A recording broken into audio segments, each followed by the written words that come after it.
for the thousands in attendance and the millions watching around the world. Ladies and gentlemen, let's get ready to rumble!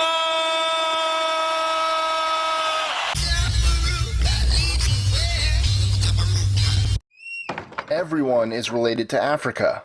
Everyone comes from Africa. We are all distant relatives. Damian Marley. Here are 25 amazing things you probably didn't know about Africa. 25. Africa is home to the world's largest living land animal, the African elephant. 24. It's also home to the world's tallest animal, the giraffe. 23. Africa and Europe are separated by barely 14 kilometers, and there has been some talk about building the world's longest bridge. 22. 40% of kids between the age of 5 and 14 are involved in child labor. 21. On average, people have to walk roughly 4 kilometers to collect water. 20. The water they collect is rarely drinkable though, and must be boiled before consumption. 19. 96 elephants are killed every day on the continent. 18. The deadliest animal on the continent, the one that is responsible for the most human deaths, is the hippopotamus. 17. According to the Guinness Book of World Records, Zimbabwe is the country with the most official languages at 16. Yes, I know that other countries could be said to have more, but this also depends on how you define a language versus a dialect. 16. There's actually a beer brewed from bananas in some countries. 15. Almost half of the gold ever mined on Earth has come from one small place, Witwatersrand, South Africa. 14. Between 1530 and 1780, nearly 1.5 million Europeans were sold into slavery in North Africa during what became known as the Barbary slave trade. 13. Lesotho is the only country on Earth that has no territory below 1,000 meters above sea level. 12. Facebook has 100 million users in Africa. 11. The official title of Idi Amin, the Ugandan dictator, was His Excellency President for Life Field Marshal Alhaji Dr. Idi Amin Dada, VC DSO MC, Lord of all the beasts of the earth and fishes of the sea, and conqueror of the British Empire in Africa in general and Uganda in particular. 10. In 2010, Ghana banned the sale of secondhand underwear. 9. The San people of southern Africa still use the same tools that were recently found in a cave. The tools were estimated to be 44,000 years old. 8. In South Africa, you are legally allowed to attach flamethrowers to your car in order to deter carjacking. 7. Tanzania has the world's highest rate of albinism. Unfortunately, albinos are often hunted by witch doctors in order to create various potions. 6. Gracia Machel is the only woman to have ever been First Lady of 2 different countries, Mozambique and South Africa. 5. More people speak French in Africa than in France. 4. Spain has 2 enclaves in Africa. They are Melilla and Ceuta. 3. According to Pew Research, by 2050, roughly 38% of the world's Christians will live in sub-Saharan Africa. 2. Most of the fastest runners in the world come from a single tribe in Kenya known as the Kalenjins. 1. Women of the Mercy tribe wear lip plates that can be up to 12 centimeters or 5 inches in diameter. Enjoying our lists? Be sure to click that subscribe button in the top right corner so you don't miss out on new ones every Monday through Friday. Share them with your friends and help us consistently conciliate curiosity. And if you want even more lists, check out these 2 videos here, or just head to our website at list25.com.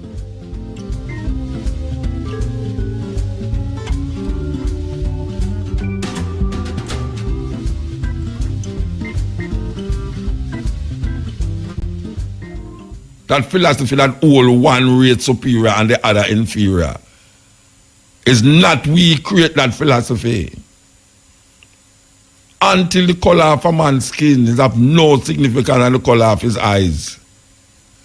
It's not we come up with that thing. Say a color of a man's skin is different from the color of one man's skin. I mean, color of a man's skin is no different from the color of a man. It's not we come up with that. We suffer through that thinking. And we supposed to lift up ourselves. Because my say, we Africans will fight if it is necessary. Because we are confident in the victory of good over evil. Me no know how our next man interpret that the speech there. Bob Marley come add something like Bob Marley say, until there'll be war.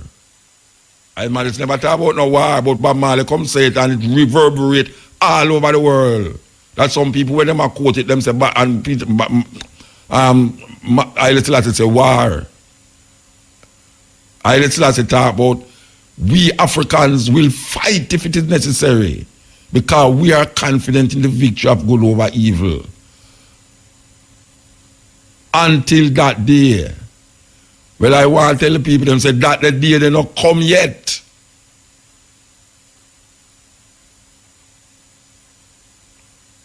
So until that philosophy, that whole one race superior, we can think a different way.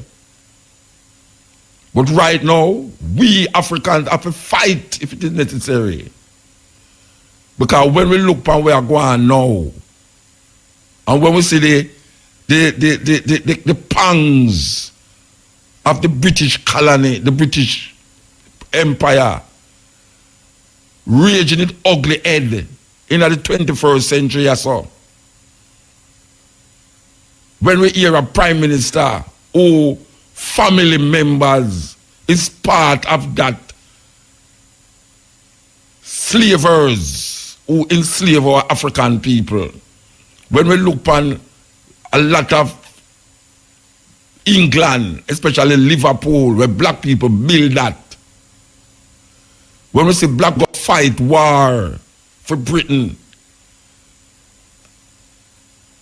and considering that the millions of African people who dead because of British enslavement and colonialism and slavery that perpetuates itself in different forms and shapes up to this day.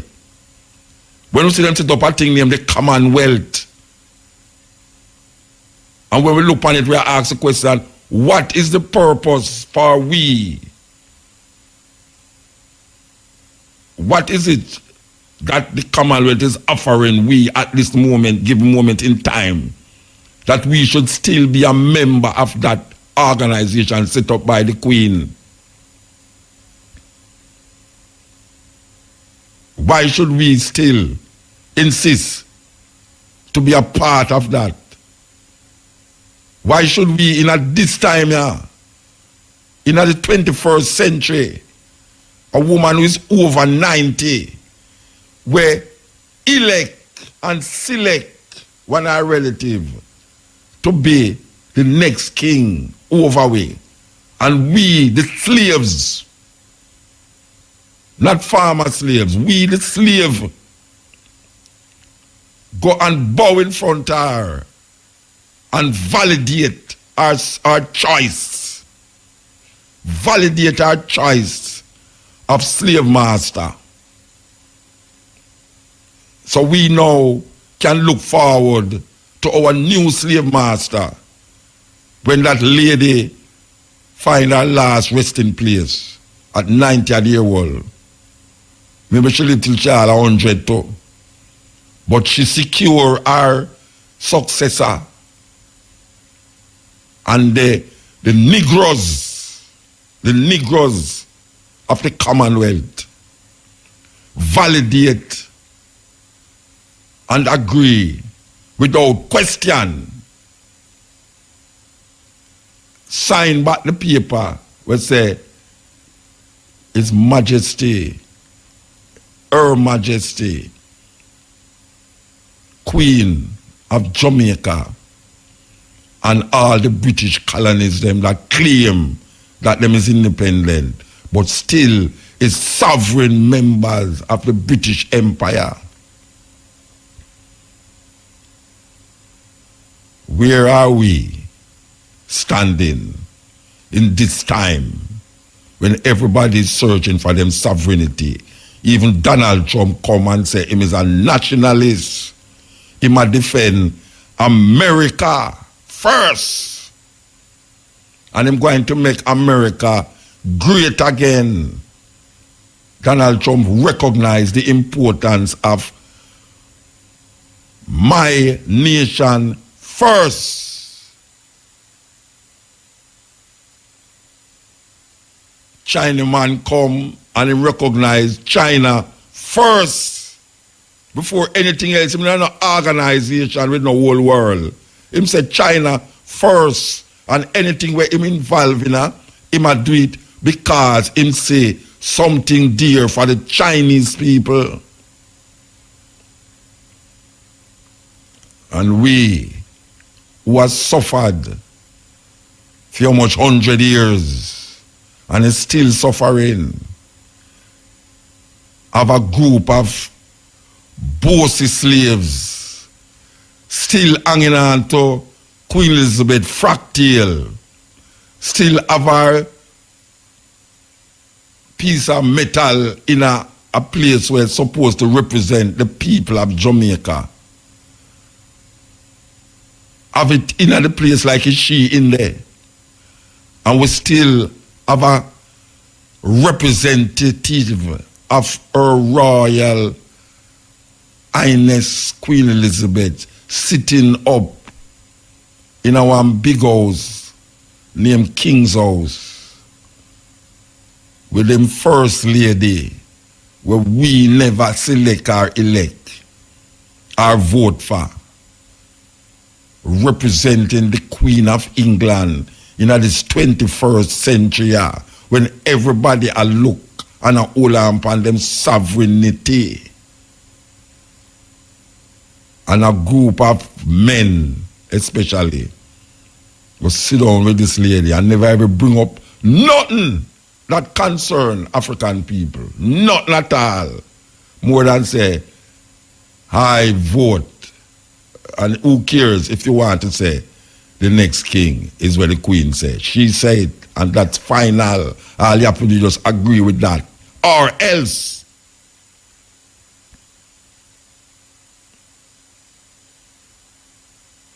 Rastafari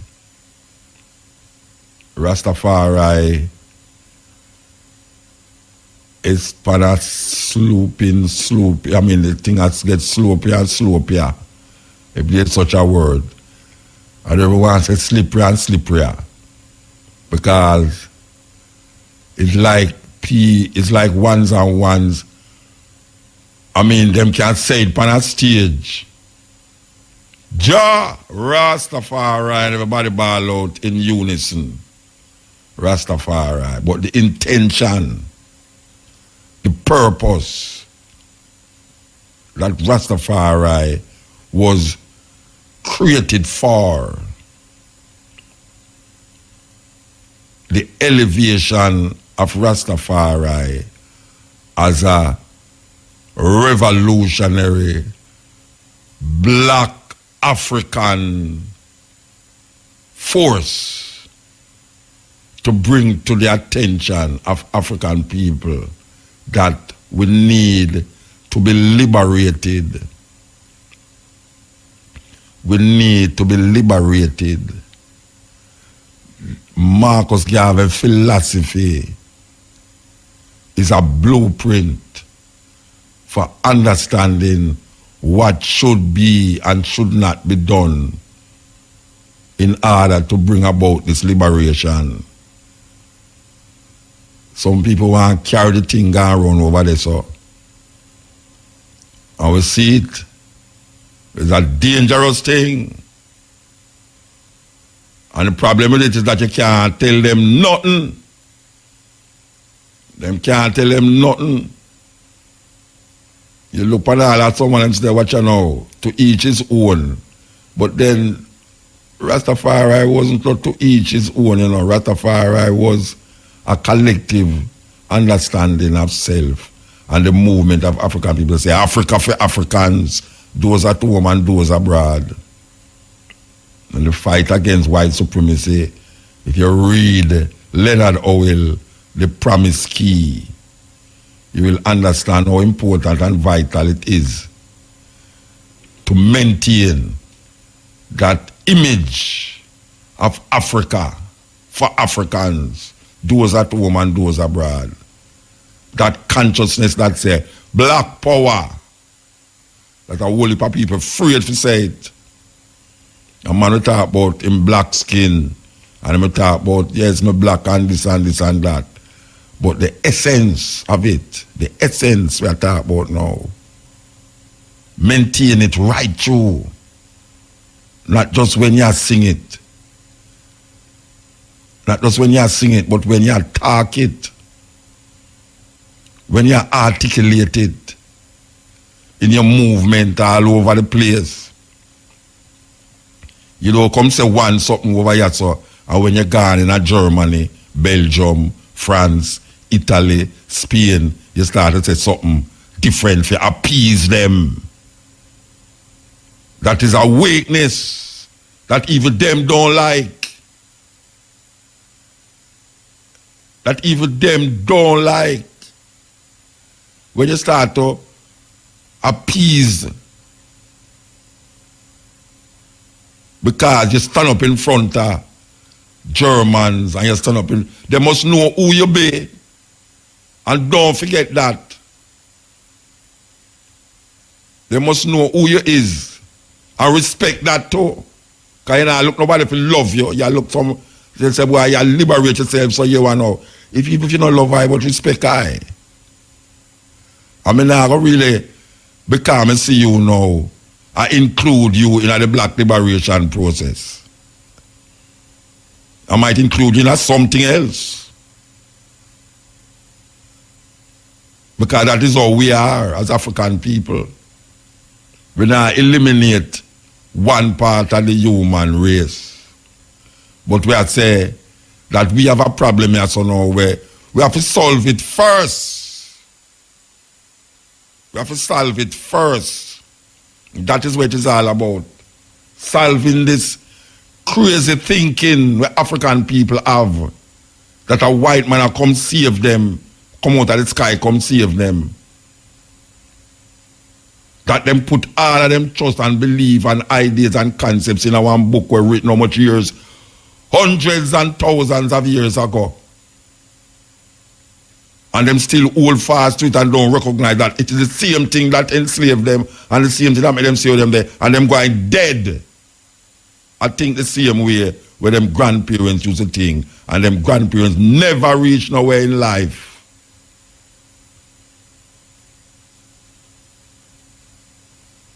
And them use it for enslavery in a different way and a different form.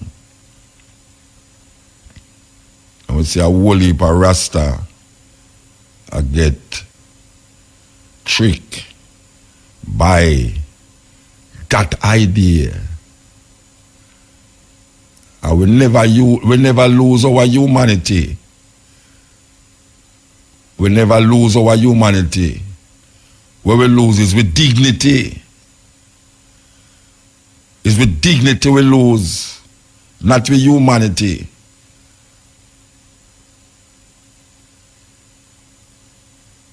And that is where we have to really reclaim now with dignity. Or we start to disrespect one another. Or we are walking down the road and a cuss. And when we see white people are pass, we anger them a different way. Or when we listen to Andrea the other day, and me hear a youth call say a crash up now there so. And the first thing the police asked me if it's any white people in the bus. That in a Jamaica, bus crash and turn over. And you call the police station and say a coaster bus crash and turn over, and the first thing them ask, any white people was in the bus? Or any tourists was in the bus? And we know when them say tourism, don't mean black people. Because I see some of my black brethren, them American brethren come visit tourism, and police stop them, see them, we angle them like say, until them find out, say, but wait, when the man talk, him not talk with a Jamaican accent. But right away, from him look on the white man, that's why the green,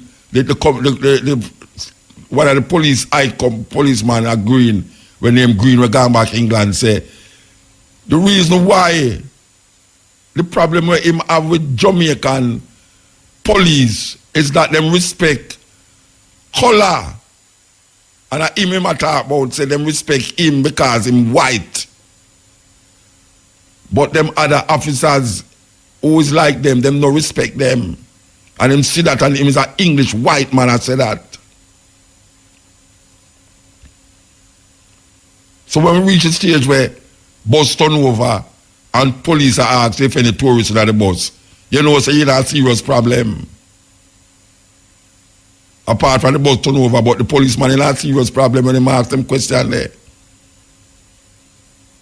When you cannot try to appease people by becoming some other thing, some other one, some other self, you're in a serious problem.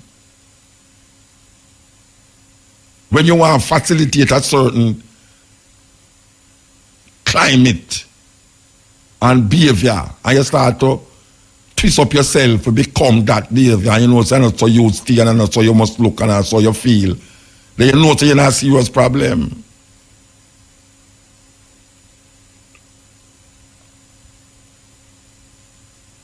We have to rise. We have to rise up and recognize that we're in a problem. There was a time when Europeans did a run left Europe, a run left England, Scotland and Wales for go to other places, even in Africa.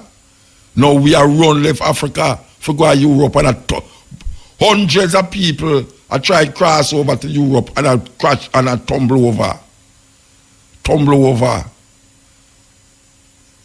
Boat turn over and kill them. Why people go and mash up Syria? And them have the biggest refugee problem in the history of the world. Because white people go bomb up the place. Refugee problem, Iraq. Refugee problem. And now them want to turn we who was slaves in a refugee also, who was slaves in a them colonial system. We never asked to come here. We never asked to come here. We never asked to come here. And then bring we here. And you have some little idiot African I tell you about say would have did better if we did there. Would have did better, we better off just so that if we did there Africa, because we did run up and down without clothes and all that. So me hear black people say that in a Jamaica. Me hear black people say that when you start to bring up the African thing to them, say Muta, you know, say we're better off when we're there, so because look how we did all live in Africa. Because that is the perception and concept where them give away. And we believe it and we accept it. That's why we have a picture of a white man on the wall, and every day we close our eye and pray, and I think on the image of him we have prayed too. And things are going to change for we. Look how much black people are suffering in the world. And this God, when they talk about this Christian God, stand up and watch it happen. So I can't stop it. Him refuse to stop it. Him can't stop it. Something is happening, something wrong is happening there. Where's the compassion? Where's the benevolence? That you can say thousands of people dying and you can't stop it, but don't stop it. So it's either you can't stop it and you refuse to stop it, or you cannot stop it. It must be one out of the two. Because if you can't stop it and you refuse to stop it, and see so many people, then where's the compassion? Where is the energy, that sympathy, that all that feeling of love where human beings crave? How could I see that taking place and I can't stop it and don't stop it? What manner of being would I be? I mean, literally, if I can stop all the people them in the world to suffer from suffering, and I refuse to stop it and make it continue, what kind of being am I? So it's either I can stop it and refuse to stop it, or I cannot stop it. And if I cannot stop it, this idea of being all powerful, omnipotent, is a madness. If I am omnipotent and this evil, this scourge is taking place, where men is just wantonly killing, creating wars, and the destruction of civilization become like a normal thing. And these things is going on for years and hundreds of years and hundreds of years. And I, the all-powerful, all-being, is seeing all this thing. And don't stop it. What am I waiting for? This is the cutting edge. And I RFM, we're there with you. Yes. The bottom line is, I don't know where you want to take it, that Rastafari is a black power movement with a spiritual nucleus. Rastafari is a black power movement with a spiritual nucleus. Yes, cutting edge, we're there with you. Listen, and listen well. Listen. In the 18th century, British merchants shipped around 3 million people from West Africa across the Atlantic to the Americas and sold them into slavery. They made £4 trillion from the unpaid labour alone. Portugal and Holland pioneered this slave route. Britain made a national fortune from it. Much of the Britain we know today was built with slave money. Ports, cities and canals. Even the Church of England has admitted making money from the slave business. By the 19th century, a fifth of the British elite had made their fortunes from slavery. Among them, David Cameron's distant cousin, General Sir James Duff. The Liverpool merchants who founded what's now Barclays Bank were slave traders. In 1833, when slavery was abolished, slave owners were paid £20 million in compensation for their loss of property. That's £2 billion today. More than 10 million people died as a direct result of the Atlantic slave trade, but the survivors got nothing. West Africa, nothing. Now 15 Caribbean states, including Jamaica, have launched the first united campaign for reparations from Britain, France and Holland. They have suggested compensation equal to the sum offered to slave owners in the 1830s, £2 billion. They also want an apology. Don't blush. Recognition of the historic atrocity. They hid in caves. My great-grandmother was born in a cave to make sure that she was not born as a slave. And that is what Britain perpetuated. But the British government has refused to give either. David Cameron's first official visit to Jamaica has amplified calls on Britain to agree to reparations. Some argue that if Britain did pay, it wouldn't be the elite footing the bill but the tax-paying working classes. Others have said this was 200 years ago, it's in the past, why should I pay now? In Jamaica, slavery was followed with a century of colonialism. Most of the land is still in the hands of Europeans. When the Brits left in 1962, 80% of the population were functionally illiterate. Male literacy remains 4 points below the global average. 19% of the country live in poverty. When historic crimes have generational victims, who should pay?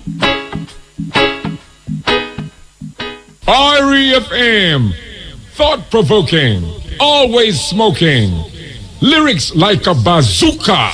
You are listening to Mutabaruka.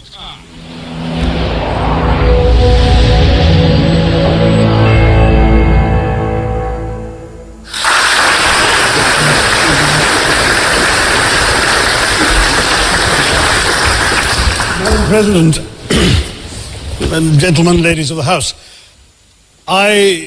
standing here with 8 minutes in my hands and at this venerable and rather magnificent institution, I was going to assure you that I belong to the Henry VIII School of Public Speaking, that as Henry VIII said to his wives, I shall not keep you long. But now finding myself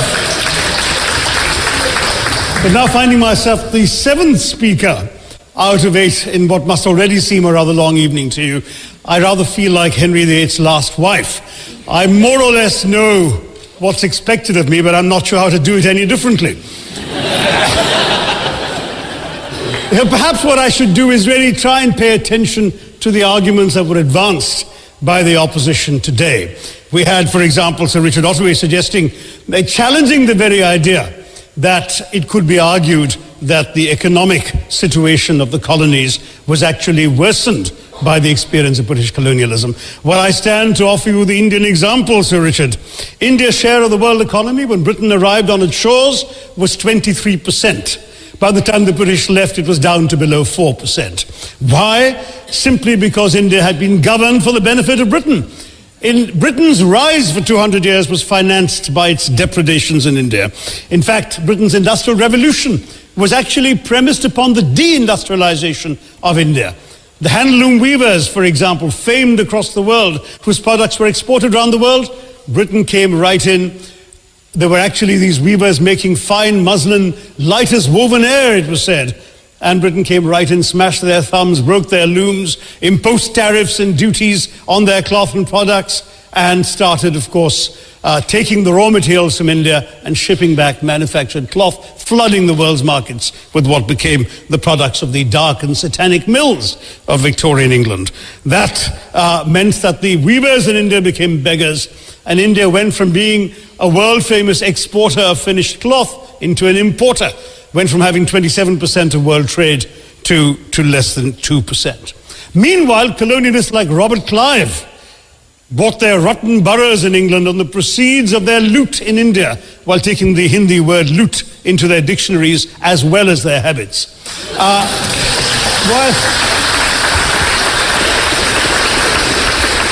And the British had the gall to call him Clive of India, as if he belonged to the country, when all he really did was to ensure that much of the country belonged to him. By the end of the 19th century, the fact is that India was already Britain's biggest cash cow, the world's biggest purchaser of British goods and exports, and the source of highly paid employment for British civil servants. We literally paid for our own oppression. And as has been pointed out, the wealthy Victorian British families that made their money out of the slave economy, 1/5 of the elites of the wealthy class in Britain in the 19th century owed their money to transporting 3 million Africans across the waters. And in fact, in 1833, when slavery was abolished, what happened was that a compensation of £20 million was paid, not as reparations to those who had lost their lives or who had suffered or been oppressed by slavery, but to those who had lost their property. I was struck by the fact that your Wi-Fi password at this union commemorates the name of Mr. Gladstone, the great liberal hero. Well, I'm sorry, his family was one of those who benefited from this compensation. Staying with India, between 15 and 29 million Indians died of starvation in British-induced famines. The most famous example, of course, was the Great Bengal Famine during the Second World War, when 4 million people died because Winston Churchill deliberately, as a matter of written minuted policy, proceeded to divert essential supplies from civilians in Bengal to sturdy Tommies and Europeans as reserve stockpiles. He said that the starvation of anyway underfed Bengalis mattered much less than that of sturdy Greeks. This is Churchill's actual quote. And when conscience-stricken British officials wrote to him, pointing out that people were dying because of this decision, he peevishly wrote in the margins of the file, "Why hasn't Gandhi died yet?" So all notions that the British were trying to do their colonial enterprise out of enlightened despotism to try and bring the benefits of colonialism and civilization to the benighted heathen. I'm sorry, Churchill's conduct in 43 is simply one example of many that gave a lie to this myth. As others have said on the proposition, violence and racism were the reality of the colonial experience. And no wonder that the sun never set on the British Empire, because even God couldn't trust the English in the dark. REFM, thought-provoking, always smoking, lyrics like a bazooka. You are listening to Mutabaruka. Call for the wake up, yes, wake up. No suagwan, Rise we fall, but guess what? Have a rise, you know, say, the only reason to look bong, come again. The only reason to look down upon somebody is because you're going to pick them up. Yes. So, we're there with you. The time is 12 o'clock in Jamaica. Yes, cutting edge. So, we say, the government, Jamaican government, not recognizing that a whole heap of people look to Jamaica for that inspiration. As we started out with Marcus Garvey, Rastafari, reggae music, etc., them looking to Jamaica, them see Jamaica as a kind of vanguard leader in the whole process of liberation. And when we look and see what is taking place right now with the so-called leaders of Jamaica, it left to be questioned if these people understand how we are viewed out there, because them not go out there like how we go out there. We know that. None of them government ministers go to place them where we go and interact with the normal people them. When I talk about queen and king, but we interact with kings and queens too. But most of the time we interact with the normal people. And we hear them cry. And we hear how them think and feel as it relates to Jamaica. Them people don't know. Them really don't know how we are viewed outside the earth there. It's a pity. It's a pity that them don't know. Really, really pity. Came from. You know, all of the pictures that they've shown out of Africa, they've never really educated the Americans, white or black, about what really goes on in Africa, what some of the cities are really like. And that we're not running around over there with Tarzan, you know, and when they show anything from Africa, even down to today, they pick the worst scenes, the most terrible situations, you know, and they show those. But we have a proud history. But of course, what we did in Egypt 5,000 years ago, or what we did in China 35,000 years ago, is of no benefit if we don't understand what to do today and how that would help us to survive. We discovered the clock. We did discover the wheel. Black man has never been a caveman. You've never been in a cave. There's no history of it. You've ever been in a cave. We discovered mathematics and the alphabet and writing and all of those great things that they have built a foundation on, that they came and got and took back to other countries. We don't know what Africa would be like without the white influence. We don't know what it would be like without the Rockefellers and De Beers and all of them. We don't know what Africa would have been like. We do know that there were greater places in Africa other than Egypt, which is the only one they let us know about. Concurrently and simultaneously during the Pyramid Age, there are great things happening in West Africa. But very seldom. There are nations known as Dar-Tichit. Dar-Tichit would geographically presently be located where Ghana is. We had the Nak culture, which is where we today would call Nigeria. We have the Monomotapa Empire in what today we call Zimbabwe. There are over 300 stone structures in southern Africa. And then you have that great structure in the great Zimbabwe that shows a direct relationship to the Grand Lodge of Luxor in Egypt. You have Puanit, which is in today's Somalia, Ethiopia. You have the Kush empires that are simultaneously happening. When Hatshepsut, the great Pharaoh king, although she was a woman, she was a Pharaoh king, sitting on the throne of Kemet, her cousin sits on the throne of Puanit, or what we call Somalia. There are great things happening historically across the African continent. You have the kingdoms of Kuba and Luba in Central Africa. Mansa Musa was the king of Mali in the 1300s, very wealthy brother. During the dark age of Europe was going through a dark age, Africa was thriving. It was the gold capital. Mansa Musa was considered the wealthiest man on the planet at the time. Mansa Musa had a very well-known pilgrimage to Mecca, where he went to Egypt and went to Mecca and went through Egypt, and he gave out so much gold, it threw off the Egyptian economy.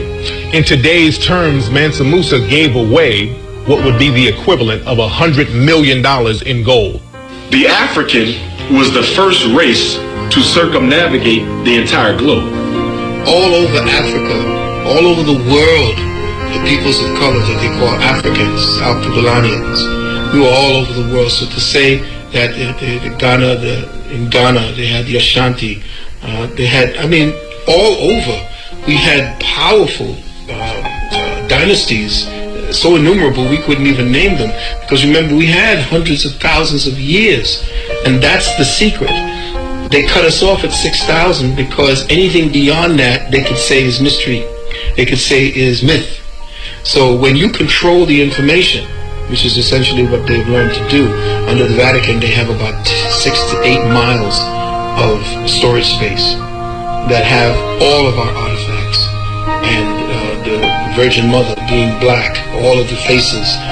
We have to take apart the layers that are actually constructed in the lie. They're layered. For instance, you have a discipline in academia called Egyptology. Now, what is Egyptology? They say, well, it's the study of Egypt. Well, no, it's not the study of Egypt. Egyptology was created by the Vatican in order to make sure that there was a screening mechanism in place to explain away the truth that was being excavated every year, that kept giving them proof of who the ancient Kemites were. So Egyptology and Egyptologists are essentially agents of this information. Where else do you see a society, a people, and a way of life actually become a science? Unless you have specific purposes to make sure that the information that you are gathering on those people are given the proper perspectives to maintain the line. So you don't get an Americology, you don't get Europology, you don't get Russiaology. Richard Pryor, right? When he had his special back in 1977, there's a scene. They only allowed him to do 5 shows. In fact, they were rather ignorant because it took them 5 shows to realize what the brother was really doing. Richard Pryor, there's a scene where he goes in to the pyramids, and he is carrying the bags of the archaeologists and the anthropologists who are of European descent. And they're talking amongst themselves about what this find is and its importance, the greatness of it. And Richard Pryor is in this temple looking all around, and he begins to say, all these people are black. He said, look at that guy over there, that guy looks like my uncle. And he's just, it's humorous.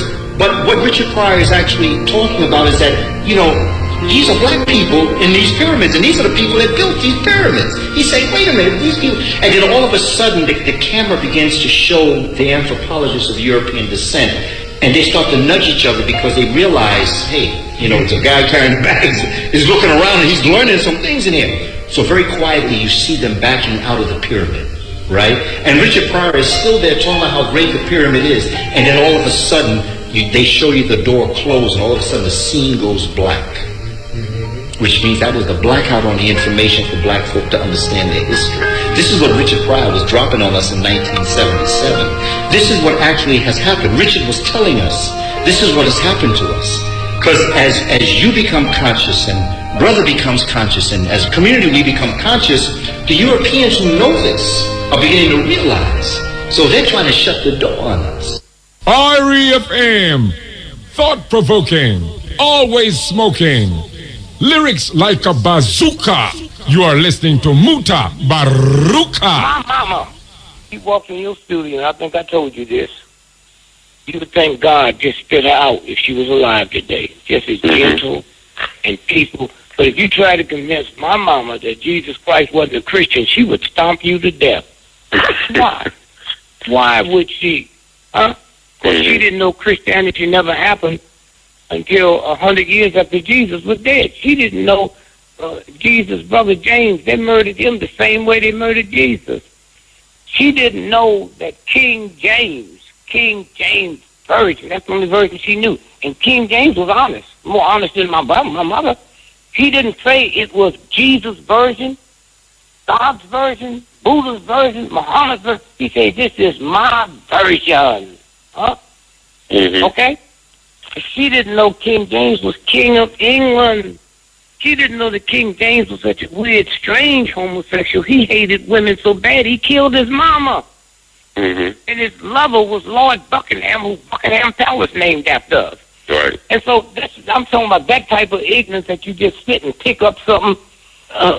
And so when you look at, you know, what they tell us and all the things that they do.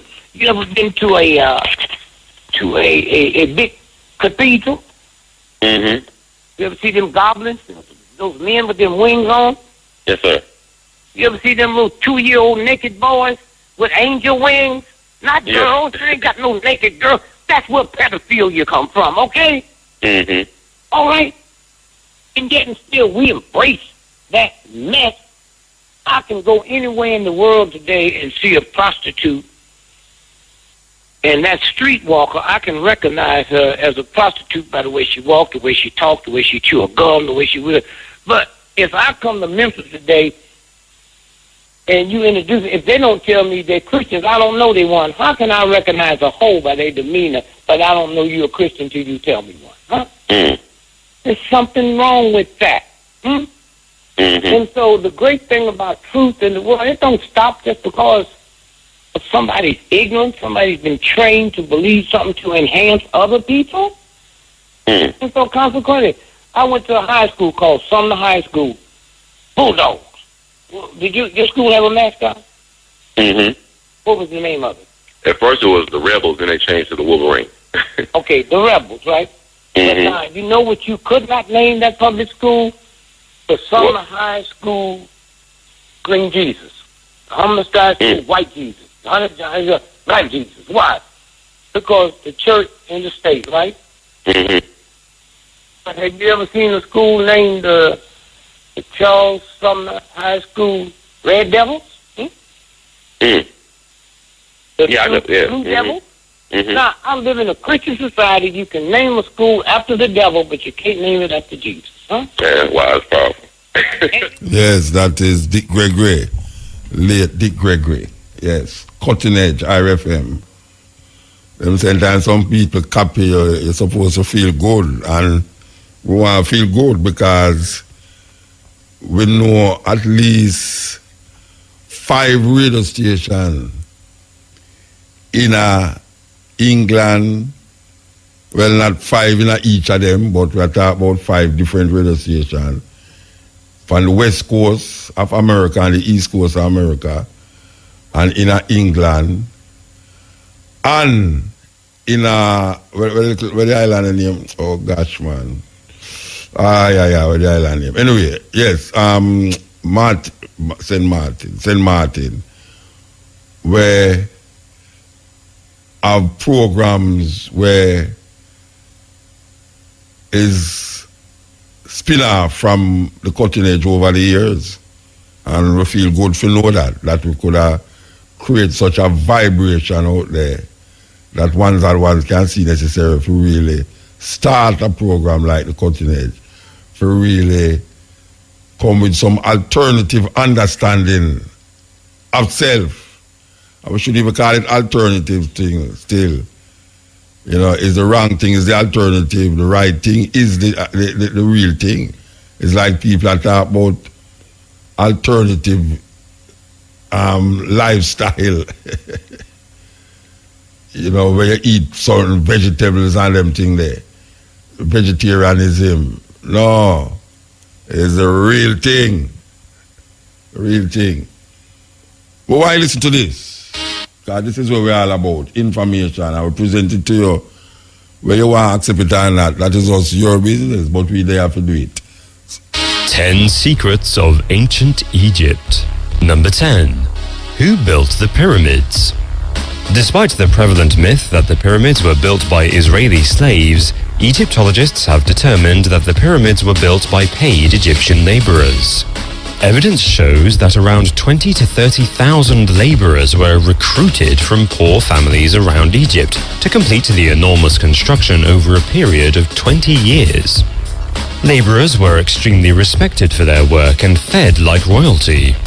The work was incredibly hard and dangerous, but those who died during the construction had the high honor of being buried near the sacred pyramids. Number 9. Medicine. The ancient Egyptians were renowned for their medical knowledge, so much so that rulers of other empires would request that the pharaoh send their Egyptian physicians to treat their own ill loved ones. Despite Egyptian doctors having an extensive knowledge of the medicinal properties of the plants around them, cures for ailments still included a magical spell.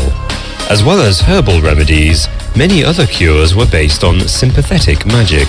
For example, it was believed that a crushed-up pig's eye used in a treatment would transfer the power of sight into the patient's eye. Number 8. Shape-shifting Jesus. In 2013, an ancient Egyptian text was deciphered, retelling the crucifixion of Jesus, but with surprising plot twists. Dating back 1,200 years, the ancient text paints a markedly different picture of Pontius Pilate, the judge who ordered Jesus' execution. Instead of sharing his Last Supper with his 12 disciples, the text states that Jesus shared his last meal with Pontius Pilate, who offered to sacrifice his own son in order to save Jesus' life. Even more shocking are the allegations in the text that Jesus was a shapeshifter, with the ability to change from white to red or young to old. Number 7. Hebsed. After a pharaoh had ruled for 30 years, they took part in a strange ritual known as Hebsed in order to prove that they still had the power and strength necessary to rule the kingdom. The ceremony, which once initiated took place every 3 years until the pharaoh's death, saw them dressed in a short kilt with a bull's tail on their back as they were forced to run as fast as possible around a racetrack. In early practices of the ceremony, any pharaoh too unfit to complete the course was sacrificed and replaced with a fitter successor. Number 6. White Pyramids. When the Great Pyramid of Giza was completed in 2560 BCE, it was plated with a smooth surface of polished white limestone, which gleamed in the sun's light. However, in 1301 CE, a massive earthquake hit Egypt and loosened many of the casting stones. The damage to the outer pyramids prompted rulers to reuse the stones to build mosques in Cairo. As impressive as it still looks, what can be seen now of the Great Pyramid of Giza is just its core structure. Number 5. The Female Pharaoh. One of the most successful pharaohs to rule ancient Egypt was almost lost to history until her story was uncovered on temple walls during the 19th century. Hatshepsut came to the throne of ancient Egypt around 1478 BCE. During her reign, Egypt enjoyed great peace and prosperity. Hatshepsut cultivated beneficial trade routes and oversaw incredible construction projects throughout her kingdom. However, 20 years after her death, her successors began a campaign of erasing Hatshepsut from history. Statues of her were destroyed and her name was scraped off the buildings constructed under her rule. Number 4. Sunken Cities. Thonis Heracleion, one of the greatest cities of ancient Egypt, remained lost for 1,000 years until it was rediscovered underwater only 20 years ago. Thought to have been founded in 7 BCE, Thonis Heracleion was a major trade center linking ancient Greece, Egypt, and the wider Mediterranean. Archaeologists excavating the site have found a host of perfectly preserved pillars of hieroglyphics, as well as statues of Greek gods and rulers depicted in the fashion of Egyptian pharaohs. It is thought that the discovery of the lost city will transform our understanding of the deep connection between the ancient civilizations. Number 3. Masturbation rituals. In ancient Egyptian mythology, the god Atum created the universe by masturbating into the vast nothingness. Meanwhile, the other gods spontaneously grew out of Atum's ejaculate. The ebb and flow of the River Nile was also attributed to Atum's semen. This concept inspired the annual pharaoh ceremony, in which, as God's representative on earth, the pharaoh had to recreate the creation myth. In front of a crowd, the pharaoh would masturbate and ejaculate into the River Nile in order to ensure a year of bountiful harvest. Number 2. Biblical plagues. Scientists have found evidence that the biblical plagues that ruined ancient Egypt in the Old Testament were due to global warming and a volcanic eruption.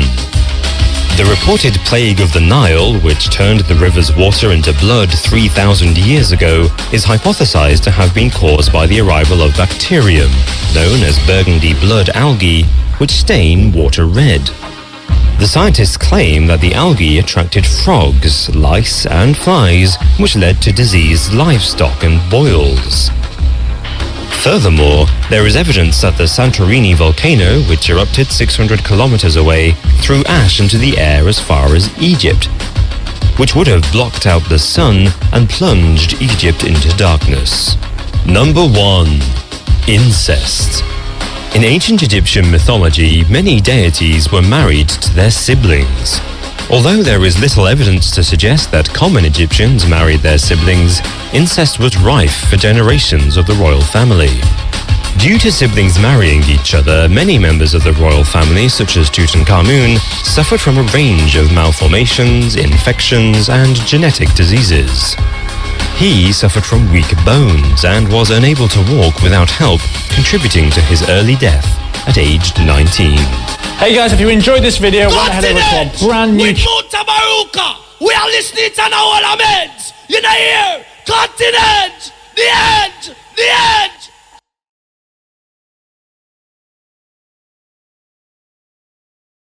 Tell me the difference between a servant and a slave. Yes, cutting edge. Hail. Yeah, Muta. Blessed man. Yeah, greetings. Yeah, that track, Crucial Banky. What's the name of that track, please? Name Questions. Questions. Yeah, Questions. Okay, give thanks. All right, blessed man. Yes, a serious track, you know? Yeah, man. A serious track, that. Okay, here we go. We have to call them. Okay. Yes, Hail. Yeah, no, I'm just asking the name of the track. Oh, yeah, I'm going to tell you questions. Can you play it back? Is it possible? It's a wicked track, trust me. A good track, it's not wicked, it's nice, it's nice. Yeah, man, yeah, give thanks. Hail. Hail, Muta. We want wait, Mandingo. Yeah, man, Mandingo, yeah, man. Long time I don't hear you, man. Yes. Well, I come to England and I do see you. Eh? I come to England and I do see you. But you know, have my number, man. You never phone me. Yeah, which number? When I talk about phone, I tell you, I come to England, you never tell the show all over the place. Yeah, but you have my number. They not just like the time before, man. Then you know. So me have to call you for you come on the show. You know, phone and link me. Some more that know where to link you. No, wait them. Me have to call you for you come on the show. Rhodes, me would have call you, man. Just like. No, me not talk about calling me now. For call me too. Me say. So you never intend for come on the show unless me call you. No, you for call me because you know. So that's why you don't come on the show too. Me not call you. Me would have call you. So me say no. Man, they go. I true me never call you. Why you not come on the show? Hold on. My show pick on me even though you never call me already. You know the time before. You know. No, no, me a talk, man. No. Yeah. But me just show you as an example. Even though you never did link me when you did come the time before, me still come at the show at Peckham. Yeah. Seeing? Right? Anyway. And yeah, man, yes, so the thing go. Guy, me come in where you there, my phone you still. But Andrew Honest, he gave a speech last Friday, the 20th, and was very interesting in Kilburn. Place pack, because our whole cinema, some church have it from our community named Rock at Kilburn High Road, a whole cinema where them convert. And he spoke for about an hour, and I listened to Andrew Honest, who is from Spanish Town, just like myself. Very interesting, and also the question and answer segment. And what I and others notice is that there is no reference for Africans, and Africans are the vast majority of the population of Jamaica, over 90%. And he mentioned how he was Minister of Education, and as we know, under both PMP and JLP, we still don't have the teachings of Marcus Garvey in the school system, Marcus Garvey book. Yeah. And a questioner asked Andrew Honest that they fear that the Chinese and the Indians will colonize Jamaica, Africans in Jamaica, just like how the British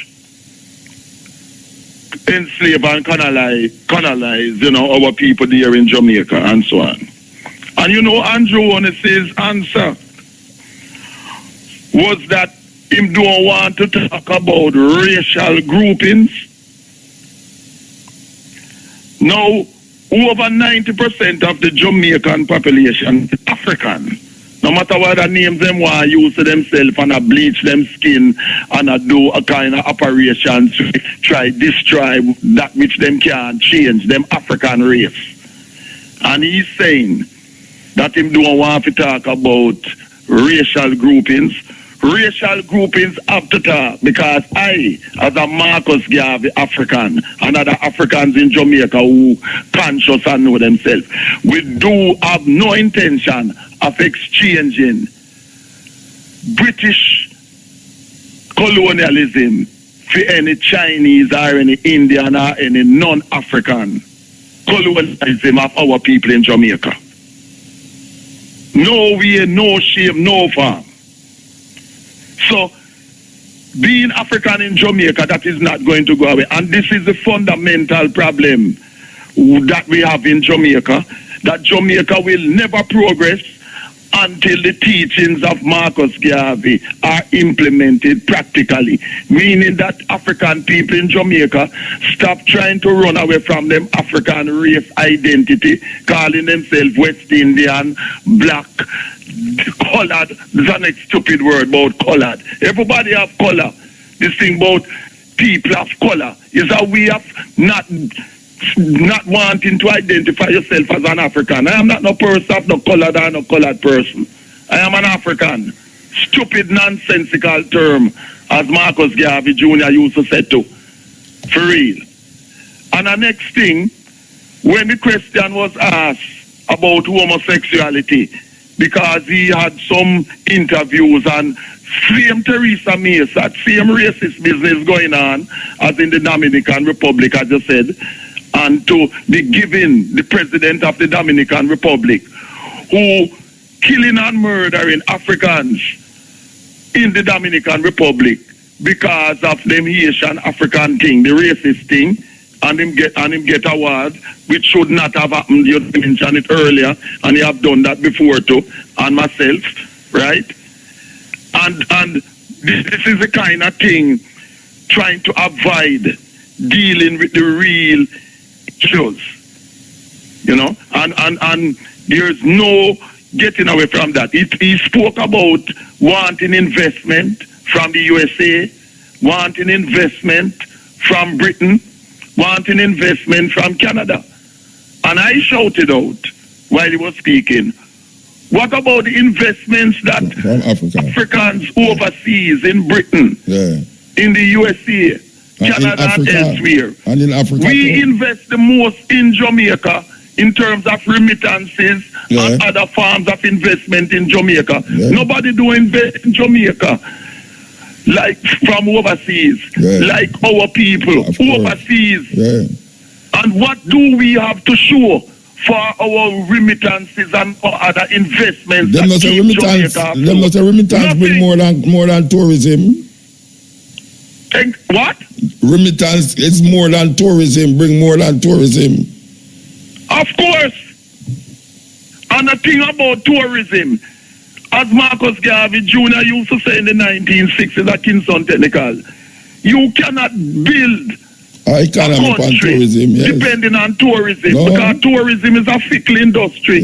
One moment, your country is a place where everybody wants to go, and then the next moment is the next country.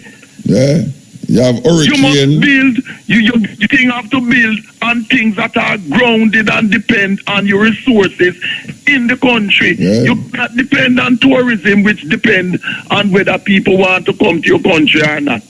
Because people, in terms of traveling and visiting places, them fickle. One moment your country carry the swing, the next moment is the next country carrying the swing. War, civil war, murders. Precisely. And the important thing is, and the next thing that he omitted totally to mention, what about the lack of medical facilities in Jamaica for the vast population of the people?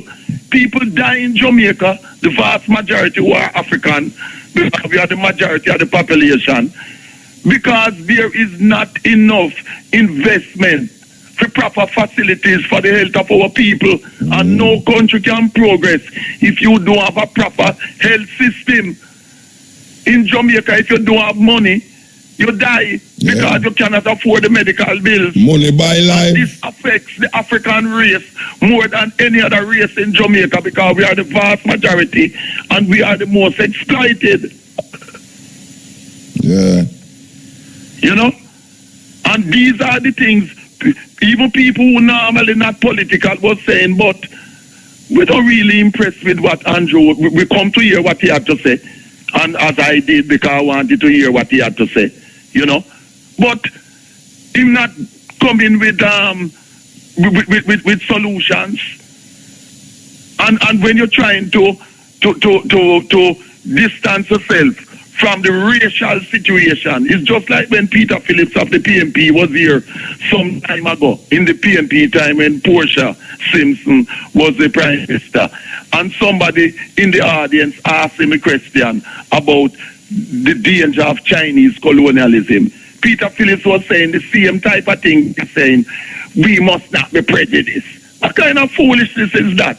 We have a right to be concerned about Chinese and any non-African form of colonialism in Jamaica and anywhere else in the African world.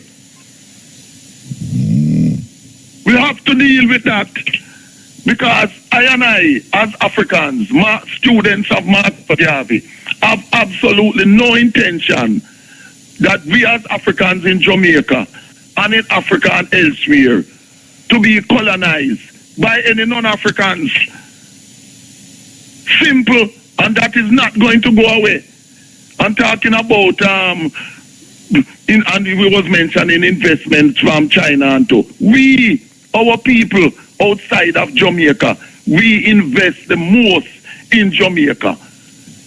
Money, buildings, jobs, etc. And what happened? A lot of our people in Jamaica die because of violent crime, murder and that type of thing. Yeah. You cannot have progress in a society development when there people operating in a business environment where them fearing for them life just to operate in business. Yeah. There can be no such progress. And these things, Andrew Onis, have to be dealt with. And the issue of us as Africans, not going to go away mention the Mike Henry from his party. There was mention about reparations, that Mike Henry from his party dealing with reparations. Yeah. That is Mike Henry as an individual. Yeah. I and I as Africans been fighting for reparations with Marcus Garvey Jr., you know that Muta, from Kingston Technical days, and so on. Right? And reparations has to be done in unity with our other African countries in Mother Africa. It cannot be a thing about divide and rule where you're only dealing within the Caribbean, within CARICOM. It has to be involved totally. It must be a Pan-African thing, reparations. And it's reparations not just from European Christians, but also from Arab Muslims, as Marcus Garvey Jr. said. And also from the Semitic Jews too, who were involved in our enslavement. So we have to deal with these things. And he was mentioning something about how reggae is popular and sports and so. Yes, sports, you see the Bolt winning things and so. But you see in Bolt and others winning games, don't put food on our table. We want to deal with the concrete realities of economic things to benefit the vast majority of our people in Jamaica as African people. Because we have always got the worst deal from chattel enslavement coming straight through to now. And these are the things that we will not let go away. And this is why we will always work to implement what Marcus Garvey is saying, because anyone who is against the teachings and practice of Marcus Garvey's Black Prince solution is against independence and progress to the African race. Look at the British Commonwealth. Elizabeth II said that she wants Charles, her son, to become the next head. Now, what some people are saying, which is true, why is it that the British monarch must always be head of the so-called Commonwealth? It should rotate.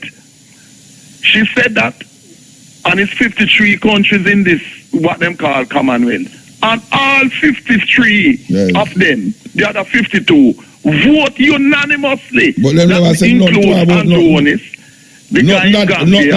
as it relates to African, the diaspora, so in terms of reparation, in terms of this idea of the Commonwealth, none of them no say nothing.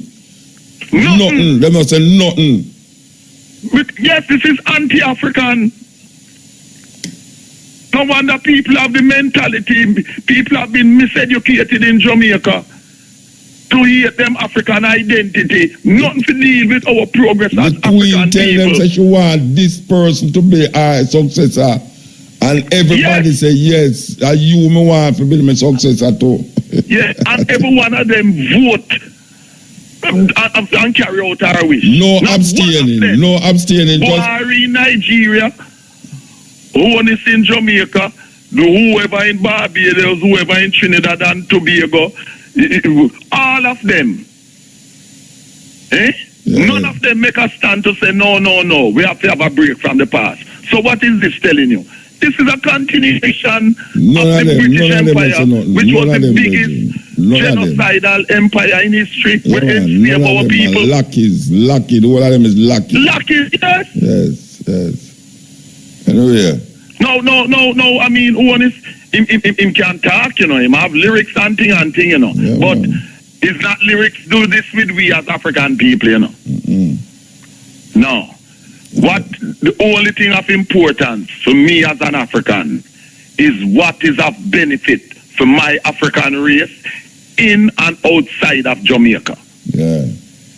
Being Jamaican is just a nationality, a citizenship. We could have been born in any other country. But as Peter Tosh, my favorite whaler, say, no matter where you're born, no matter where you come from you have the African features, you're an African. And that's why Marcus Garvey said, Africa for the Africans, those at home and those abroad. And we as Africans will not progress on the global stage if Africans in Africa and Africans outside of Africa, if we both groups don't come together and work, as Marcus Garvey said, which was what he did when he established the UNIA and ACL on the 20th of July. Rapid move. Yes, every time. Every time. Yes, people, hold the faith. Give Marcus thanks. Garvey every time. Yeah, man, Isaac. Yes, a serious thing. The man never, none of them, never mention nothing that is to the black majority in the Caribbean, British Commonwealth. What is the purpose of we being a part of the British? What is the benefits now? When I talk about in the 1960s or 1950s or even 1970s, I say, what is the benefit now for us to be in the British Commonwealth? Because the wealth is not common. The wealth is not common. What is the hell is happening to these black people, these so-called leaders? What the hell them dealing with? Yeah, brethren, you have to go call back the operator and get your number and your name and the name of the school. Because we get the Prime Minister talk certain things, So we're going to figure out if really where I say is where it's supposed to happen, because you link the people have to go to hospital, no sir, and you're going to report it to police and no, it can't work. We're done with them things now. Trust me, we're done with them things now. Yes. Ill. Well, not gone to? Okay. All right. Ill. Well, yes, speak. Yes, Mutabaruka. All right, blessed man. Blessed Lord. I have a burning issue with the pension people them. Yeah. Them ask us to ask the Prime Minister, the Minister of Finance, and the Governor General. So what am I dealing with them pension? Who asked them that?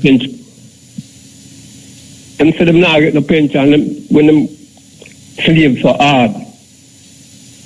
And at the time man, when them sit down and forget the pension, them not get a little two pension and forget them. Them still hold it back. I wait till when them dead, them to take it back from them. Now them say not even them family will get it. And with them say don't get it forward. So them would like to know, say, when them leave them work and forget them pension, them forget it. And they must stop sleep on them pension. Them forget that the little people them will them forget, man. Because when the time comes for them, get for them, before the time or the month or whatever up, them will get for them. So them to deal with the little people them right. All right, sir. Stop hold on upon them little pension money. Yeah. The only problem is that them not listening now still. Maybe we should call another day and talk about that. Well, we're calling our next day. I'm reasonable, I said, yeah. Yeah, all right. Because serious thing with the people, them, because people them are cry or stop. Them are cry out loud. So where I said nobody now get no pension? Right. Nobody at all in Jamaica now get no pension? I will say some people get it still, Yeah. But a special people, them. When you say special, like what? Like what special? Because them say, who special now, all people, them, them say them in the bigger job and them kind of thing, them. See, at the top of the line, people, them, about the little people, them, Work hard. No, wait, how you know that? How you know that? Because the people them are tell I. The people them are say the bigger people them are get the pension. Some people in a bigger job because them you know to them class people, first, second and third class. Who do that? In the pension scheme? All that too. In a Jamaica everywhere. No, wait no brethren, you talk broad, you know, we are talking about pension and so now. Yes. The people them who are get pension is only people who is a what? In a what? What section the people them who are get pension in? Some of the people them they bigger part of the job like some doctor. Yeah, but me don't know people who get pension. No man, me know brethren, me know people who get pension we are no doctor. The minister them I get them pension and them resign, you know. You know, the people them know, wait no man, the people them know where I get pension is neither doctor, lawyer, nor minister. Alright. I mean know people who get pension where neither doctor, lawyer, nor minister. Alright, you know some of them. But, yeah. Alright. Some of them I get, you know, but enough of them now I get. No, but me I try to figure out who I tell you that. The pensioners them, man. The pension, no, all the pensions them know say it's only doctors and lawyers that get pension. All them know that? Yeah, all them know that. Because what? Because it's not true. It's not because it's not true. Because I know people who's neither lawyer nor doctor will get pension. Yes, we agree with that in the motor, but we are saying all of them will get it. Yeah, but you talk a broad things and go certain people will get it. Pension money. What? Not for them to start from them pension money, you know. Not for them not get it. No, but I say people not get pension money, you know. But how you talk, you know. You know that for sure. Yo, the way you talk is like nobody in Jamaica not get pension money. No, Mota man, no. How you mean no, Mota man? That's how you start out, you know. That's how you start out. No, I never said that, man. Yeah, man, that's how you start out, man. Tell the people them not get no pension money, and they start to say people who are doctor and lawyer and politicians. Some big class, some so-called big class people, them get for them even before the month done. All the little people them were enslaved from such long time, we do all the street work and all them something there, them kind of people there. Yeah. Well, see, them people there, sometimes I'll take out 3 or 4 months, some of them get. Alright, so what do you think should have happened now then? What do you think should have happened? You are called by the radio now, rectify it, you know. What do you think should have happened? Just give me a suggestion. What do you think should happen? Yeah. No, me know them should get them a pension, but since them not get it on time and proper, what do you think should have put in place for that happen? I think them should have put in an equal rights to each and everyone, man. And just because some people in a class, bigger class work more than some. We think say everyone should have, when the month come, everyone should have them little share of them little pittance. If you get it big or you get it small. People them get it, man. Okay. Because them enslave people them from long time, and when retirement age come on, them forget them little thing. Yeah. They forget it. Yeah, it's hard when you not get it still, and you know see you depend on it. Yeah. For real. All right, brethren. And more, I want to Kabu say, to give thanks for our response to the calls them we shall take a son morning now.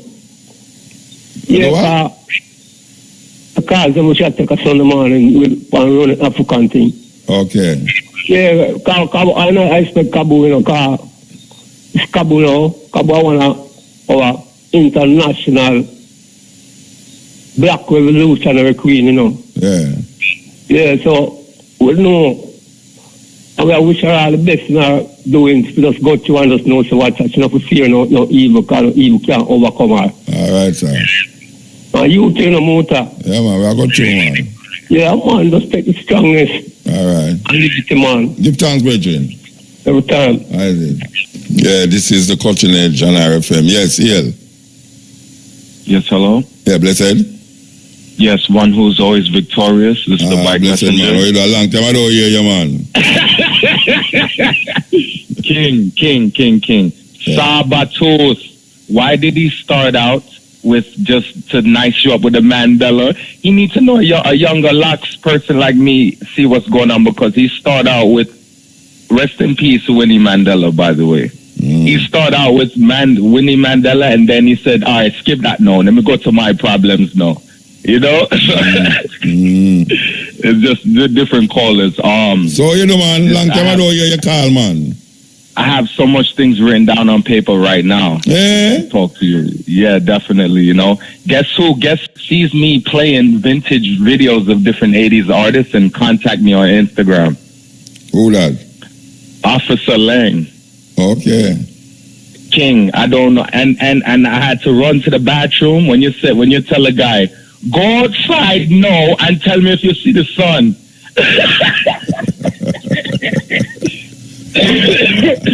Yeah, listen, man. It's like our own people. It's like, where the common sense at? How is the world flat? Yeah. You know, so all these things sweet me. I don't, from when you don't hear me, I'm listening to everything when you don't hear me, I'm listening that way. Grace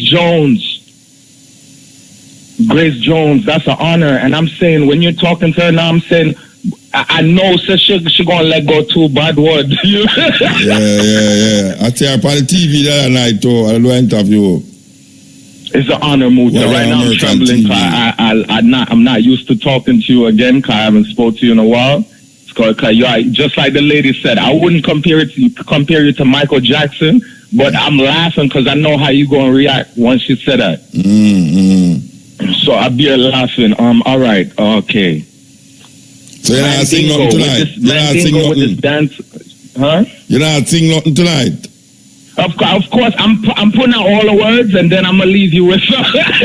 All right. Okay, Mandingo with this thing now. I'm shocked just to see how we are in our ways, you know, because even growing up in America, I grew up around old time people from the islands, and once they stuck in their ways, you can't tell them nothing. So Muta said, we not agree for disagree, nothing. I have to do what right, like everything. Do what right, like everything. King. It's easy because why? When I'm growing up, and even all right, with one of your sessions you had when the music influenced people. For me as a Yankee youth, when I used to listen to ODB and Nas and all that, and I'm jumping around in my house acting so-called gangster. Me know I say aggression. Me I put out. Yeah. I already from a young youth. I already know. It's certain music. When I say bounty, I jump up, say this and that. When I'm young, I already know say aggression that. Yeah. And you see, you have some big man who's ignoring these situations. But and then King, you know why I know say aggression that, because if I grew up off of Rockers and I grew up off of you on Sunsplash and certain thing, and then I'm growing up in a situation in the city, me know I said no for go down them road there. Yeah. I know that you would be disappointed in me. Yeah. You know, and it's an honor. You know, I must leave you with a tenor saw. And then tomorrow, if I have a time to call you, I really wanted to finish talk about the Egyptian ancestors, which are the Cometians, and they left so much like laser cut stones that people we don't, you know, it's just so much, and it amazes me. Yeah. You know, and I'm gonna leave you with a little. It was a tenor saw dub, all right, from Kilimanjaro. Yeah, because the '80s is just the digital. It's so magical to me because I'm born '87, so by the time like 1995, I just started doing some research on the '80s sound system era, you know? All right, so this is tenor saw, right? All right. Where them I do, I may say, where them I try. Where them I do, I may say, where them I try. You try, yes, you try to test the king I-fi. Jarrow is a mountain, a Zion I. Tempa, Papa Jarrow in a tempa. So, you know, rest in peace, tenor star still, you know? All right, so give thanks. You know? All right, safe up, Muta, one love, right? Yeah, give thanks. Yes, Ian. Muta. Blessed man. Yes, man. Yes, sir. Oh, you know, man. Hey, there. Where you start? I don't know too much. I don't know enough for what I should know about the Rasta thing and thing, but me kind of identify with some of what you talk. Like, it's like because most ones did under the Christian regime. Yeah. So I just want to reconcile everything when them talk to the Bible. Yeah. And them kind of try. It's a compromise to what me say. You understand? And so everything, you know, them take it out of the Bible and them use everything. And that's so the movement water down. Yeah, and the black consciousness come out tight. The whole for black consciousness come out tight. Mm-hmm. And then the fight to make it get recognized and then turn and say it's a religion. Because then as a way of getting to smoke the ganja as a sacrament and all them things. And they play like all the birds when they play the tape when you play it's hard for you to tell say it's an Indian attack. Oh, the Indian attack about India. Hey, a big joke of that, you know. Funny, man. Yeah, but them Indian, you know, them they go through something. So the indentured one, them will come down. It was a little joyride with them, and they were nothing so, and also, you know. They were rough, you know, because they trick them bad, no, holy part them, you know, and carry them down, you know. But you know, so them divide up India and call one side Pakistan. Yeah, man. Remember when him lad, when him do the planning, him take into consideration nothing about, you know, so him divide up and make Bangladesh the way over. Bangladesh, yeah. We over so and divide, left them and them the Arab side, the Muslim over, we over this one. And them cast most of the war, them man. Yeah. The problem with that. Yeah. It's the same thing them do down also too. Because like with the indentured Indian them will come down now here and then the Chinese. But with the Indian them, everywhere where them go, they use the divide and conquer strategy, you know. Yeah. And then make, you know, see, that's why all you think we don't think that that's much problem. In the Indian, and the black man, and the Indian, them naturally. Yeah, more Indian in Trinidad now than black people. And Guyana. That's what them do. In Rwanda, then get the Hutus and the Tutsis, them, you know, them put one side and kind of half educate somebody and say, all right, I own the house slave, you know. Dominican, Haiti. Everywhere them go, them do the Dominican same Republic. Another example of that. Yeah, because them people, them better than that side. Yeah, them want the H and them over there. Just like the Windrush pieces we are going now. That is where the Dominican Republic people them are trying to. So nobody never understands, say, that did not go on them with Dominica. The same thing where England are trying to bring off, you know. And the same thing I go on them with Dominica, and nobody never put the two of them together. No. We didn't export that still when you hear them go through that. Yeah, man, and then we elevate the prime minister of the Dominican Republic, them come here, give him all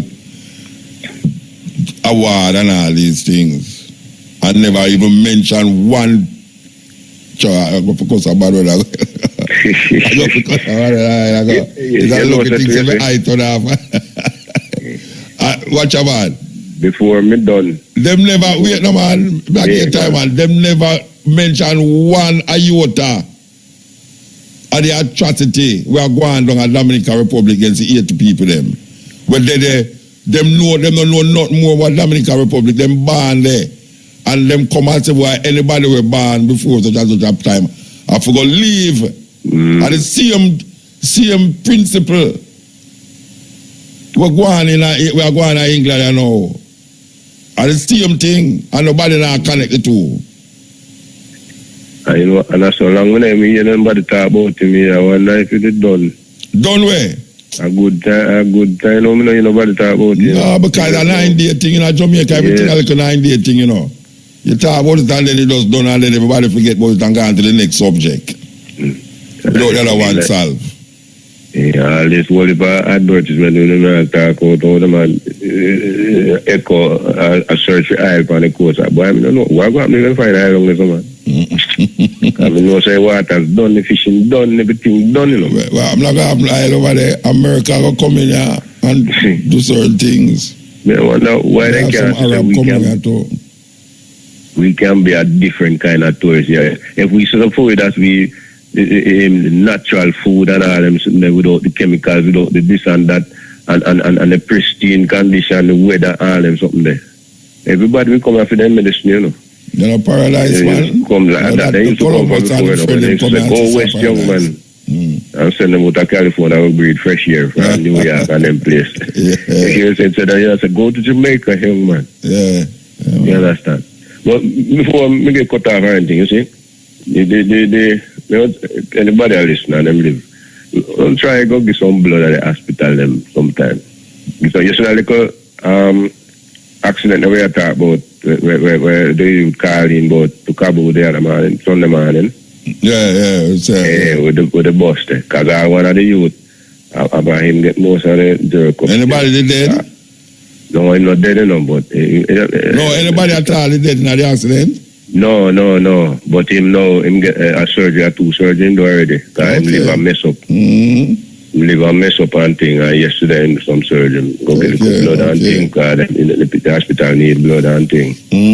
So a couple people go down there and get blood and all that, you know. But them need blood down there.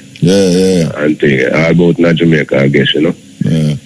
But the clocks, them, you know, them say like the driver in front, it's like he end up on them phone. I'm just remember, say, I'm if you turn around there, so. Watch your man, it's like phone thing, man. Zoop. And him just turn. We're not sure if he's up on phone, but something like him just realize him and miss him turn and turn in front of the bus. You know. Alright, so give thanks. Man. So, Yellow Patrick, Alright. I feel him every time. Hey, listen to me. Muta. Yeah. I don't know if tomorrow, you see, you're going to be busy. But I don't want to call link up. You can give me about 5 minutes or 10 minutes at that time. Somebody I want to come meet you. But you have to go to that before the program start. No, I talk more than Carla, which part of stay. Oh, no, like, man, I better, well, I tell you know, I come along, Harry? Well, we could do that then, I guess. Come I get. No, me make them let in, man. Alright. Me make them let in. Alright. So you don't have the hotel too? You don't have the hotel? No, me not there now. Oh. So me know if I tell you know. Alright, well, alright.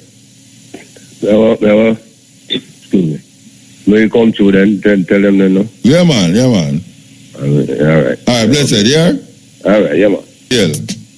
Yeah, Muta. Mandingo. Yeah, man, Mandingo. Yeah, man. Long time I don't hear you, man. Yes. Well, I come to England and I don't see you. Eh? I come to England and I don't see you. But you know, have my number, man. You never phone me. Yeah, which number? When I talk about phone, I tell you I come to England, you never tell show all over the place. Yeah, but you have my number. They not just like the time before, man. Then you know. So me have to call you for you come on the show. You know, phone and link me some more that know where to link you. No, wait them. Me have to call you for you come on the show. Rhodes, me would have call you, man. Just like. No, me not talk about calling me now for call me to me say. So you never intend for come on the show unless me call you. No, you for call me because you know. So that's why you don't come on the show to me not call you. Me would have call you. So me ask you now. Mandingo, at you me never call you. Why you not come on the show? Hold on. I'm sure pick on me even though you never call me already. You know the time before. You know. No, me attack, man. No. Yeah. But me just show you as an example.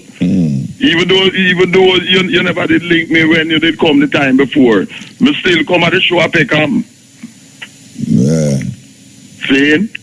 Right? Anyway. And yeah, man, yes. So the thing go. Guy, me come in where you there, my phone you still. But Andrew Honest, he gave a speech last Friday, the 20th, and was very interesting in Kilburn. Place pack, because a whole cinema, some church have it from our community named Rock at Kilburn High Road, a whole cinema where them convert. And he spoke for about an hour, and I listened to Andrew Honest, who is from Spanish Town, just like myself.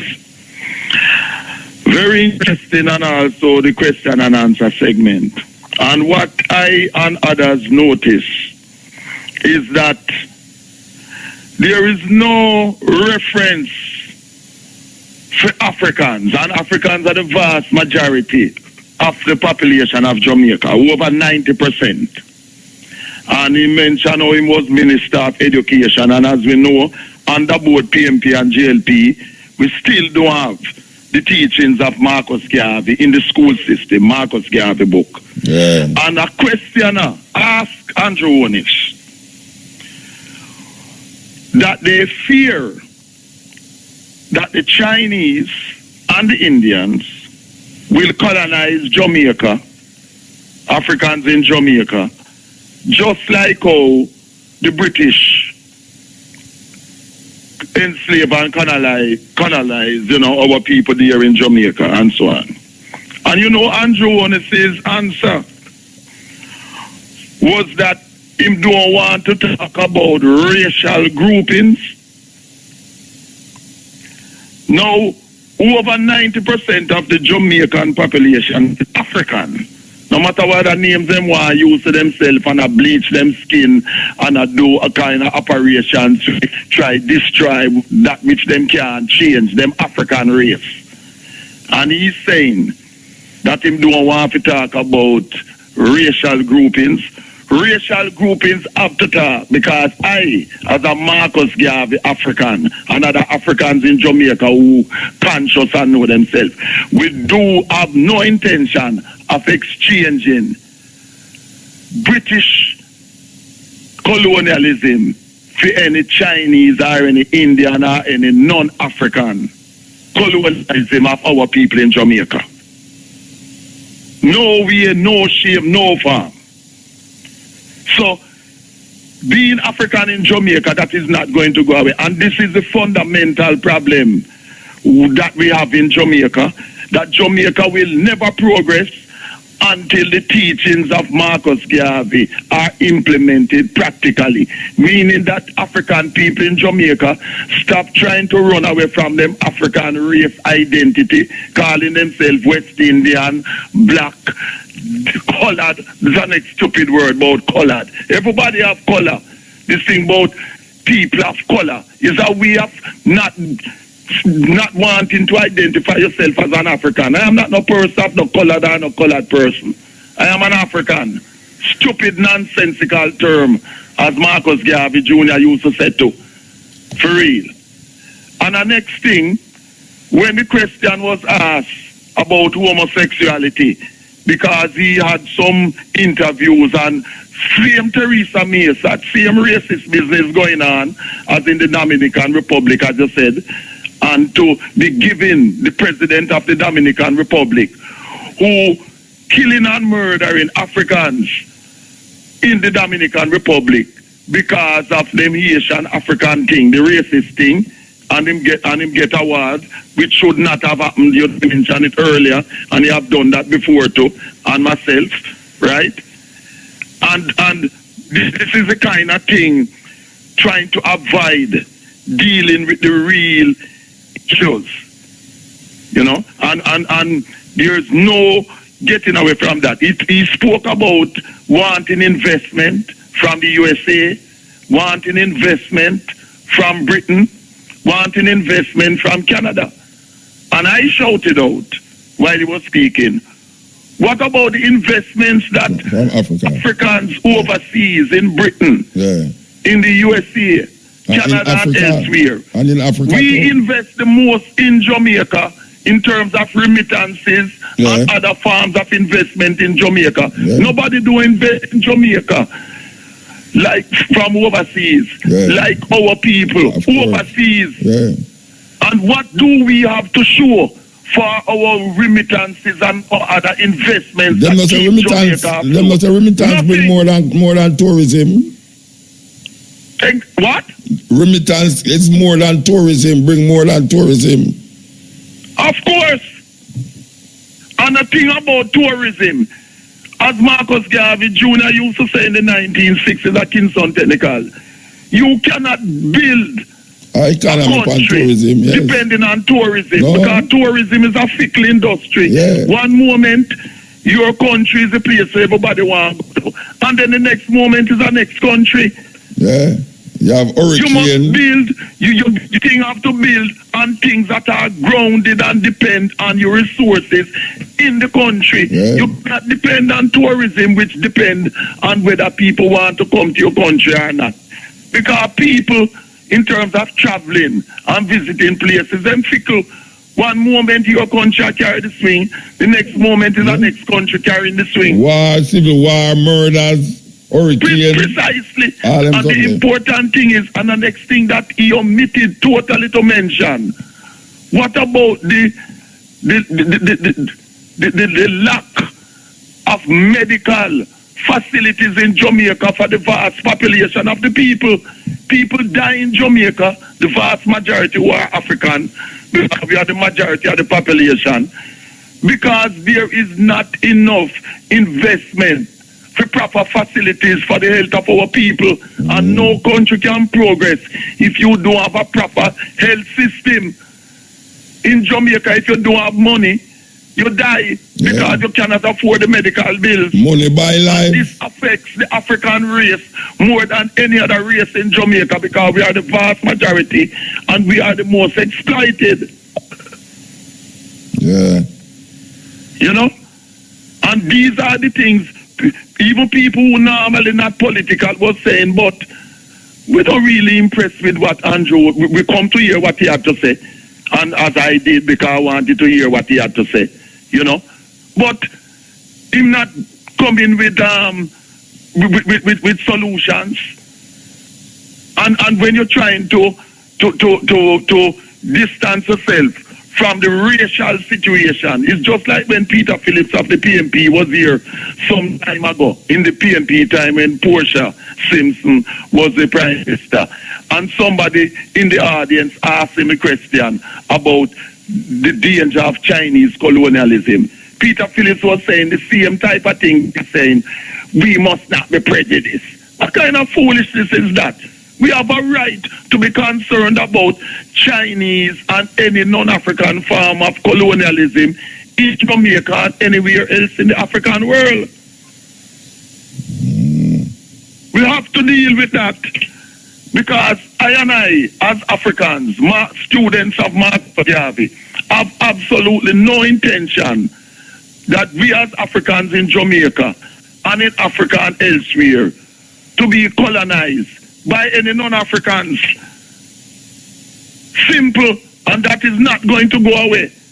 I'm talking about, and we was mentioning investments from China and too. We, our people, outside of Jamaica, we invest the most in Jamaica. Money, buildings, jobs, etc. And what happened? A lot of our people in Jamaica die because of violent crime, murder and that type of thing. Yeah. You cannot have progress in a society, development, when there people operating in a business environment where them spend for them life just to operate in business. Yeah. There can be no such progress. And these things, Andrew Onis, have to be dealt with. And the issue of us as Africans, not going to go away, mention the Mike Henry from his party. There was mention about reparations, that Mike Henry from his party dealing with reparations. Yeah. That is Mike Henry as an individual. Yeah. I and I as Africans been fighting for reparations with Marcus Garvey Jr., you know that Muta from Kingston Technical days, and so on, right? And reparations has to be done in unity with our other African countries in Mother Africa. It cannot be a thing about divide and rule where you're only dealing within the Caribbean, within CARICOM. It has to be involved totally. It must be a Pan-African thing, reparations. And it's reparations not just from European Christians, but also from Arab Muslims, as Marcus Garvey Jr. said. And also from the Semitic Jews too, who were involved in our enslavement. So we have to deal with these things. And he was mentioning something about how reggae is popular and sports and so. Yes, sports, you see the ball winning things and so. But you see in Bolt and others winning games, don't put food on our table. We want to deal with the concrete realities of economic things to benefit the vast majority of our people in Jamaica as African people. Because we have always got the worst deal from chattel enslavement coming straight through to now.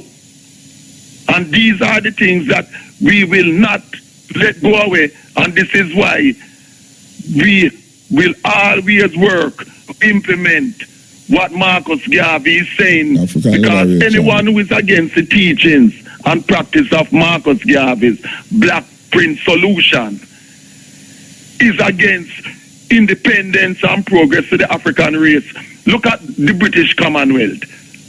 Elizabeth II said that she wants Charles, her son, to become the next head. Now, what some people are saying, which is true, why is it that the British monarch must always be head of the so-called Commonwealth? It should rotate. She said that, and it's 53 countries in this, what them call Commonwealth. And all 53 of them, the other 52, vote unanimously. But them never say nothing about not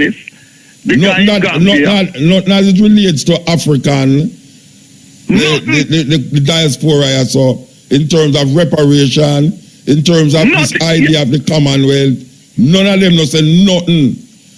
Nothing. Them not say nothing. But yes, this is anti-African.